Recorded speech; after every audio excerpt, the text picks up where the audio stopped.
Elle n'a même pas essayé de la secourir. Elle l'a regardée et elle est partie.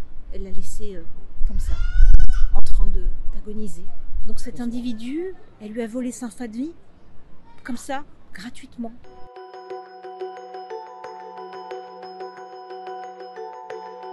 Donc elle va à côté au square Arson promener tous les matins son petit chien et elle a croisé la route d'un individu, devrais-je dire d'un monstre, qui lorsqu'elle est arrivée à sa hauteur s'est jeté sur elle, l'a agrippée par le col en lui disant que c'était une vieille chose, qu'elle détestait les vieilles.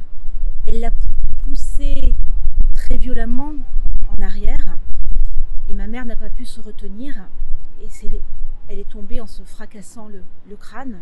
Elle n'a même pas essayé de la secourir. Elle l'a regardée et elle est partie. Elle l'a laissée comme ça, en train d'agoniser. Elle est rentrée chez elle tant bien que mal. Lorsqu'elle est arrivée, elle a commencé à avoir un malaise. À partir de là, les pompiers sont arrivés. Ils l'ont emmenée aux urgences et j'ai été prévenue de l'agression. Le pronostic vital est engagé. Je m'attends d'une heure à l'autre de recevoir un coup de fil me disant que c'est fini. Je ne sais pas si elle va terminer la semaine. Si elle arrive à terminer la semaine, et si elle arrive, il y a un tout petit espoir à s'en sortir, ce sera de toute façon un légume.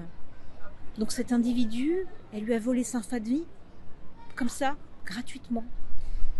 Mon mari a appelé immédiatement la police.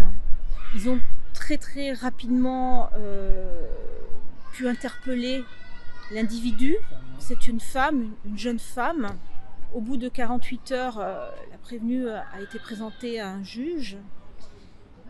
Et ce juge a décidé de la laisser en liberté, sous contrôle judiciaire, sur le simple fait qu'elle n'avait pas d'antécédent judiciaire.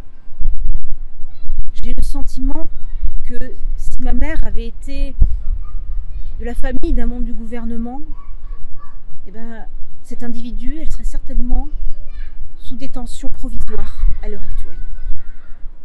J'ai pas envie que ce soit une affaire de plus, mais j'ai envie que ce soit l'affaire de trop.